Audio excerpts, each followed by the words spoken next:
ಬೆಳಗ್ಗೆ ಸ್ಟಾರ್ಟ್ ಆದ ಜರ್ನಿ ನಂದು ಕಾರಾಗಿಂದ ಟ್ರೈನ್ ಗಂಟ ಬಂತು. ಟ್ರೈನ್ ಹತ್ಕೊಂಡು ಸೀದಾ ನಾನು ಬಂದಿದ್ದೆ ಕೇರ್ಪುರಂ ರೈಲ್ವೆ ಸ್ಟೇಷನ್ಗೆ.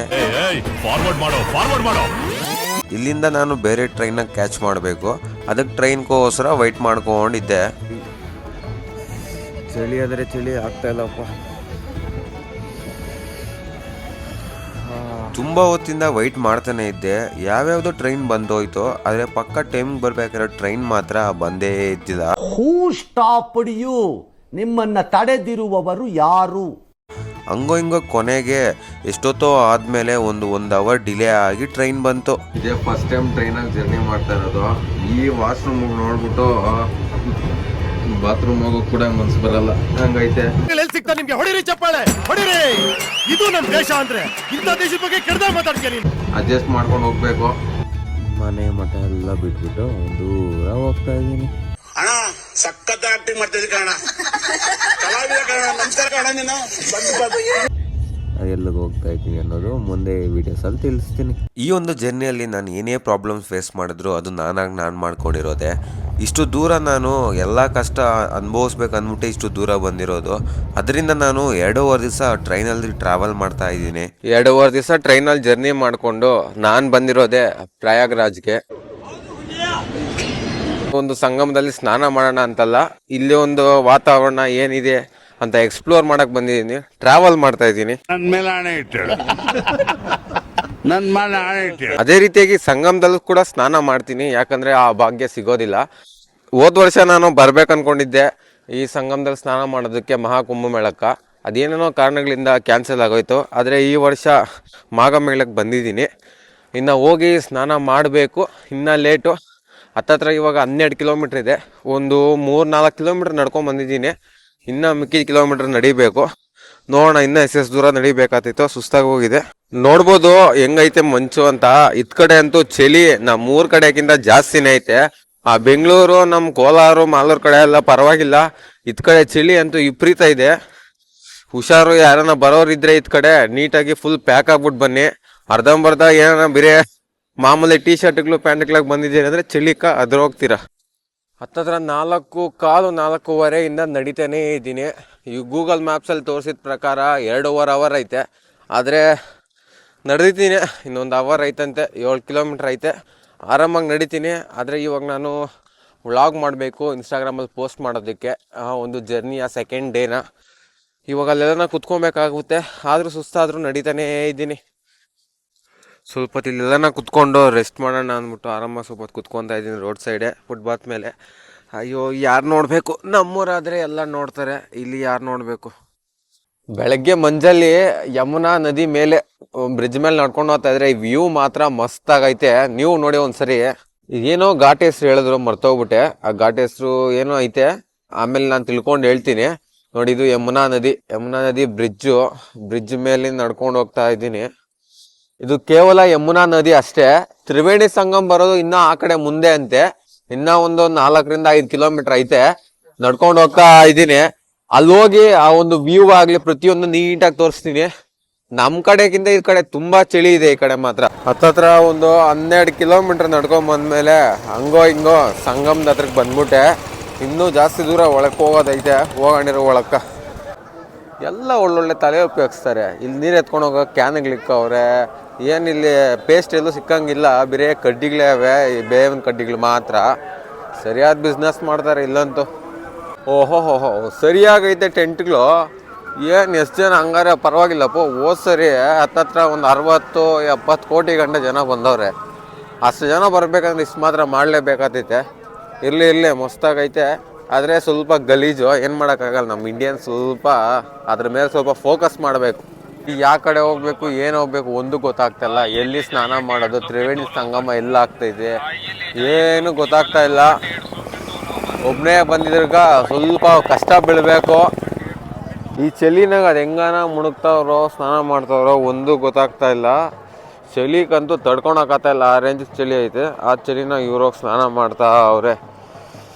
ಅಬ್ಬಬ್ಬಬ್ಬ, ನಾನು ಹೋಗ್ತೀನಿ ಇನ್ನೂ ಒಳಕ್ಕ. ನೋಡೋಣ ತ್ರಿವೇಣಿ ಸಂಗಮ ಎಲ್ಲಿ ಬರ್ತಿದೆ ಅಂತ.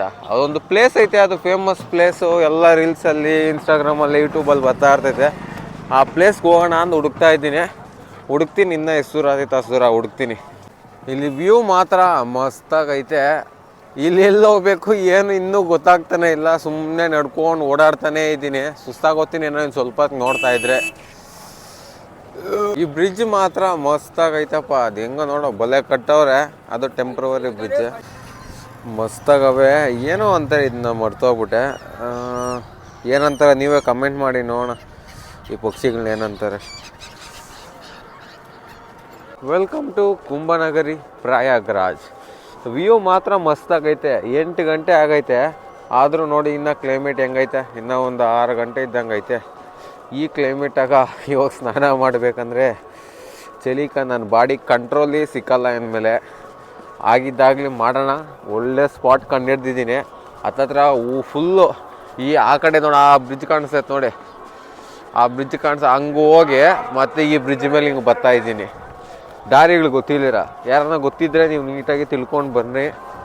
ಜಾಗ ಮಾತ್ರ ಮಸ್ತಾಗೈತೆ ನೋಡಿ. ಅದೇ ಪ್ಲೇಸು, ನಾನು ಅಲ್ಲಿ ಝೂಮ್ ಮಾಡ್ತಾಯಿದ್ದೀನಲ್ಲ, ಅದೇ ಪ್ಲೇಸು. ಆ ಪ್ಲೇಸ್ಗೆ ಇವಾಗ ಹೋಗೋದು ನಾವು.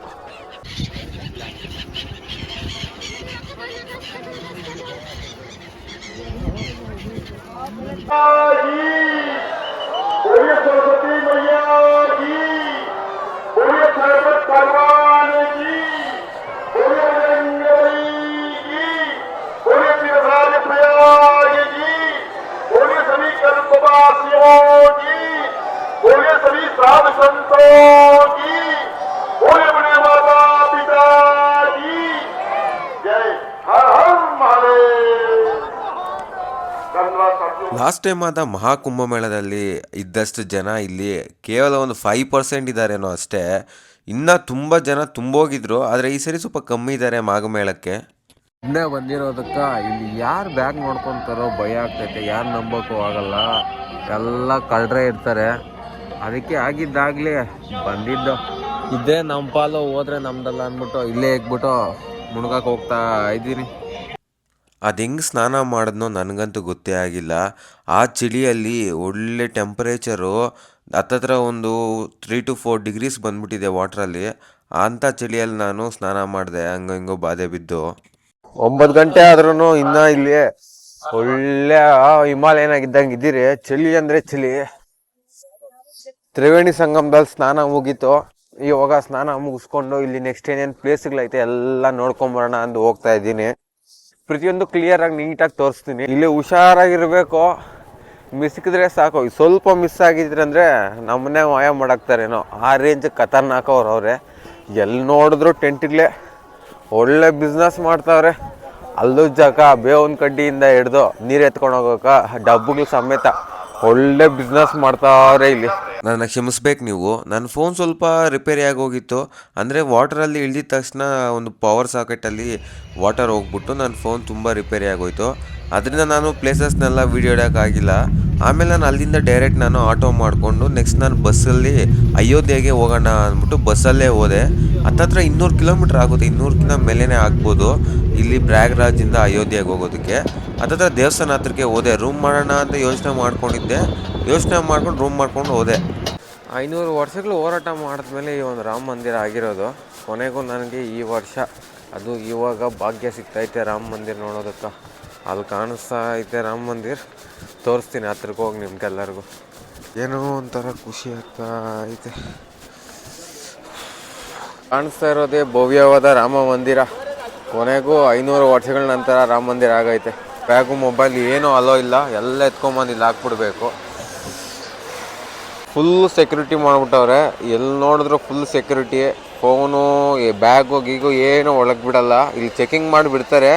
ಮುಂದೆಲ್ಲ ಲಾಕರ್ ಇದೆ ಅಂತೆ, ಲಾಕರಲ್ಲಿ ಎಲ್ಲ ಫುಲ್ ಪ್ಯಾಕ್ ಮಾಡಬೇಕು. ಇದೇ ನೋಡಿ ಲಾಕರ್ ರೂಮ್ಸು. ಇಲ್ಲೇ ಲಾಸ್ಟು. ಇದಾದಮೇಲೆ ಫೋನು ಏನೂ ಒಳಗೆ ಬಿಡಲ್ಲ. ಇಲ್ಲೆಲ್ಲ ಲಾಕರ್ ರೂಮ್ಗಳಾಗ ಇಟ್ಬಿಟ್ಟು ಹೋಗ್ಬಿಡ್ಬೇಕು. ಏನು ಮಾಡೋಕ್ಕಾಗಲ್ಲ. ವಿಡಿಯೋ ಫೋಟೋ ಹಿಡಿಯೋಣ ಅಂದ್ಕೊಂಡಿದ್ದೆ, ಆದರೆ ಹಿಡಿಯೋಕ್ಕಾಗಲ್ಲ ಇನ್ಮೇಲೆ. ಅಷ್ಟೇ, ಇವಾಗ ದೇವಸ್ಥಾನದಾಗ ಹೋಗ್ಬಿಟ್ಟು ದರ್ಶನ ಮಾಡ್ಕೊಂಡು ಬರ್ತೀನಿ. ಇರ್ರಿ, ಒಂದೇ ₹1 ಕೂಡ ನಾವು ಪೇ ಮಾಡೋಂಗಿಲ್ಲ.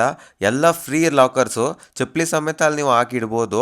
ಆಮೇಲೆ ನೀವು ದರ್ಶನ ಮುಗಿಸ್ಕೊಂಡು ಬಂದಮೇಲೆ ಬ್ಯಾಕ್ ಸೈಡಲ್ಲಿ ಯಾವ ಗೇಟಲ್ಲಿ ಬಂದರೋ ಆ ಗೇಟಲ್ಲಿ ನಿಮಗೆ ಒಂದು ಚಪ್ಪಲಿ ಮತ್ತು ನಿಮ್ಮೊಂದು ಲಾಕರ್ ಕೀ ಕೊಟ್ಟಿದ ತಕ್ಷಣ ಅವ್ರು ನಿಮ್ಗೆ ರಿಟರ್ನ್ ಮಾಡ್ತಾರೆ.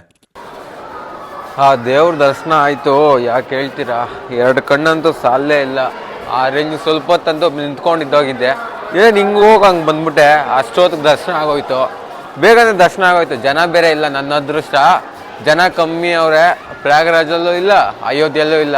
ವಾರಣಾಸಿಗೆ ಹೋಗ್ಬಿಡೋಣ ಇವತ್ತೇ ರಾತ್ರಿ ಅಂದ್ಕೊಂಡಿದ್ದೀನಿ. ನೋಡೋಣ, ಇವತ್ತು ರಾತ್ರಿನೇ ವಾರಣಾಸಿಗೆ ಮೂವ್ ಆಗಿಬಿಡೋಣ. ಆದರೆ ಅಪ್ಡೇಟ್ ಮಾಡ್ತೀನಿ ಏನೊಂದು. ಇನ್ನೂ ಮಂದಿರ ಕನ್ಸ್ಟ್ರಕ್ಷನ್ ಆಗ್ತಾನೆ ಐತೆ. ಇನ್ನೂ ಹತ್ತತ್ರ ಒಂದು 2 ವರ್ಷ ಆಗ್ಬೋದು ಕನ್ಸ್ಟ್ರಕ್ಷನ್ ಮುಗಿಯೋ ಅಷ್ಟೊತ್ತಿಗೆ. ಎಲ್ಲ ಕಂಪ್ಲೀಟಾಗಿ ಮುಗಿದು ದೇವಾಲಯ ಫುಲ್ಲು ಓಪನ್ ಆಗೋ ಅಷ್ಟೊತ್ತಿಗೆ 2 ವರ್ಷ ಬೇಕೇ ಬೇಕು. ಇನ್ನು ಒಳಗೆ ಕನ್ಸ್ಟ್ರಕ್ಷನ್ಸ್ ಎಷ್ಟೋ ನಡೀತಾ ಐತೆ. ನಾನು ಕನ್ನಡ ನೋಡಿರೋದ್ರಿಗೆ ಹೇಳ್ತಾ ಇದ್ದೀನಿ. ಯಾವುದೋ ಜನ್ಮದಲ್ಲಿ ಪುಣ್ಯ ಮಾಡಿದ್ದೀನಿ, ಇದೇ ಜನ್ಮದಾಗ ತೀರ್ಸ್ಕೊತಾ ಇದ್ದೀನಿ. ಕೊನೆಗೂ ರಾಮ ಮಂದಿರ ದರ್ಶನ ಆಗೋಯ್ತು. ಇವಾಗ ಇಲ್ಲಿಂದ ಕಾಶಿಗೆ ನನ್ನ ಪಯಣ. ರೂಮ್ ಕ್ಯಾನ್ಸಲ್ ಮಾಡಾಕ್ತೀನಿ. ಅವನ ಹತ್ರ ಏನಾದರೂ ಒಂದು ಹೇಳ್ಬೇಕು ಇವಾಗ ರೂಮಲ್ಲಿ, ಅದು ಇದು ಅಂತ ಹೇಳ್ಬಿಟ್ಟು ಬಚಾವಾಗ್ಬಿಡ್ಬೇಕು. ಬೆಳಗಿಂದ ಇನ್ನೂ ಊಟನೇ ತಿಂದಿಲ್ಲ. ಇವಾಗ ಡೈರೆಕ್ಟ್ ಪ್ರಸಾದ ತಿಂತಾ ಇರೋದು. ನಂಬಲ್ಲ ಯಾರು ನಾನು ಇನ್ನೂ ಊಟ ತಿಂದಿಲ್ಲ ಅಂತ. ಇಲ್ಲೇ ಪ್ರಸಾದ ಕೊಡ್ತಾವ್ರೆ. ಏನು ಪ್ರಸಾದ ಏನೋ ಗೊತ್ತಿಲ್ಲ ನನಗೂ. ಏನೋ ಬಾತಿದ್ದಂಗೆ ಐತೆ. ಪ್ರಸಾದ ಕೊಡ್ತಾವ್ರೆ. ಪ್ರಸಾದ ತಿಂದಮೇಲೆ ನಾನು ಡೈರೆಕ್ಟ್ ವಾರಣಾಸಿಗೆ ಹೋಗೋಣ ಅಂತ ಒಂದು ಆಟೋ ಬುಕ್ ಮಾಡಿಕೊಂಡೆ. ಆಟೋ ಒಂದು 50 ರೂಪಾಯಿ ಅಷ್ಟೇ. ಇಲ್ಲಿಂದ ಒಂದು 6 ಕಿಲೋಮೀಟ್ರ್ ಬಸ್ ಸ್ಟ್ಯಾಂಡ್ಗೆ ಆಗುತ್ತೆ. ಅದೊಂದು ಸರ್ಕಲ್ ಬರುತ್ತೆ, ಬೈಪಾಸು. ಆ ಬೈಪಾಸ್ಗೆ ಹೋದರೆ ಅಲ್ಲಿಂದ ಬಸ್ಸಸ್ ಸಿಗುತ್ತೆ ಅಂತ ಆಟೋ ಡ್ರೈವರ್ ಹೇಳ್ದ. ಅದರಿಂದ ಯಾವುದೋ ಒಂದು ಗೌರ್ಮೆಂಟ್ ಬಸ್ಗೆ ಹೋಗೋಣ ಅಂದ್ಬಿಟ್ಟು ಹೋದೆ. ಚಳಿಗೆ ಆಗ್ತಾನೆ ಇಲ್ಲ, ಫುಲ್ಲು ಚಳಿ ಆಗ್ತೈತೆ. ಏನು ಮಾಡೋದು ಗೊತ್ತಾಗ್ತಾ ಇಲ್ಲ. ಎತ್ತ ಕಡೆ ಹೋಗೋದೋ ಏನೋ. ಅಯೋಧ್ಯ ರಾಮ ಮಂದಿರ ಮತ್ತು ಪ್ರಯಾಗ್ರಾಜು, ಅದ್ರ ಜೊತೆಗೆ ವಾರಣಾಸಿ, ಇವು 3ಕ್ಕೂ ಒಂದು ಬೈಪಾಸ್ ಬರುತ್ತೆ. ಆ ಬೈಪಾಸ್ ಹೆಸರು ಬಂದು ಸುಲ್ತಾನ್ಪುರ್ ಅಂತ. ಆ ಸುಲ್ತಾನ್ಪುರಲ್ಲಿ ಇಳ್ಕೊಂಡು ನೆಕ್ಸ್ಟ್ ನಾನು ಇನ್ನೊಂದು ಬಸ್ ಹತ್ಕೊಂಡೆ. ಈ ಬಸ್ಸಲ್ಲಿ ಡೈರೆಕ್ಟ್ ವಾರಣಾಸಿಗೆ ಹೋಗೋಣ ಅಂತ. ಚಳಿಗೆ ನನ್ನ ಕೈಯಲ್ಲಿ ತಡ್ಕೊಳಕ್ಕಾಗ್ದಿರ ಫುಲ್ ಕವರ್ ಮಾಡ್ಕೊಂಡ್ಬಿಟ್ಟೆ. ಚಳಿ ಐತೆ ಅಂದರೆ ಇಲ್ಲೇ ಹೆಜ್ಜೆ ಇಡಬೇಕಂದ್ರೆ ಭಯ ಆಗ್ತಾಯಿದೆ. ಒಳ್ಳೆ ಹಿಮಾಲಯನಾಗಿದ್ದೇನೇನೋ ಅನ್ನಿಸ್ತೈತೆ ನನಗೆ ಇವಾಗ. ಆ ರೇಂಜಿಗೆ ಚಳಿ ಅನ್ನಿಸ್ತೈತೆ. ಆಗ್ತಾ ಇಲ್ಲ ನನ್ನ ಕೈಯಲ್ಲಂತೂ.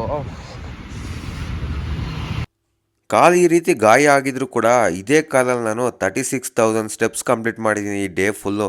ಆ ರೇಂಜಿಗೆ ಸುತ್ತಾಡಿದ್ದೀನಿ. ಯಾರೋ ಒಬ್ಬ ಇನ್ಸ್ಟಾಗ್ರಾಮಲ್ಲಿ ರೀಲ್ಸ್ ಹಾಕಿದ್ದ ಅಂದ್ಬಿಟ್ಟು ಇದು ಜಂಗಮವಾಡಿ ಮಠಕ್ಕೆ ಬಂದೆ. ಅಲ್ಲಿ ನೋಡಿದ್ರೆ ಸಿಂಗಲ್ ಇರೋರಿಗೆ ಒಂದು ರೂಮೇ ಕೊಡಲ್ಲ ಅಂದ್ಬಿಟ್ರು. ಡಾರ್ಮೆಟ್ರಿ ಸಮೇತ ಕೊಟ್ಟಿಲ್ಲ. ಬೇಜಾರಾಗೋಯ್ತು. 2 ಅವರಿಂದ ಸುತ್ತಾಡ್ತಾನೆ ಇದ್ದೀನಿ. ಒಂದು ರೂಮ್ ಕರೆಕ್ಟಾಗಿರೋ ಸಿಕ್ಕಿಲ್ಲ. ಎಲ್ಲ ಕಾಸ್ಟ್ಲಿನೇ ಹೇಳ್ತಾವ್ರೆ. ಓಡಾಡಿ ಸುಸ್ತಾಗೋಯ್ತು. ಅಯ್ಯೋ ಆಗ್ತಾನೇ ಇಲ್ಲ. ಅದು ಎಲ್ಲಿತ್ತು ರೂಮುಗಳು ಎಲ್ಲ ಕಾಸ್ಟ್ಲಿ ಹೇಳ್ತಾವ್ರೆ. ರೀಲ್ಸ್ ನೋಡ್ಕೊಂಡು ಮಾತ್ರ ಯಾರು ಬರೋಕ್ಕೆ ಹೋಗ್ಬೇಡ್ರಿ. ಈ ರೀಲ್ಸಾಗ ಹೇಳ್ತಾರೆ ಕಮ್ಮಿಗೆ ಸಿಗ್ತೈತೆ, ಪಕ್ಕ ಸಿಂಗಲ್ ಇರೋರ್ಗೂ ಸಿಗ್ತಾರೆ ಅಂತ. ಯಾವುದು ಸಿಕ್ಕಲ್ಲ, ಸಿಂಗಲ್ ಇರೋರು ಕೂಡ ಸಿಕ್ಕಲ್ಲ. ತೇರಿಕೆ ಹೋಗ್ರಿ.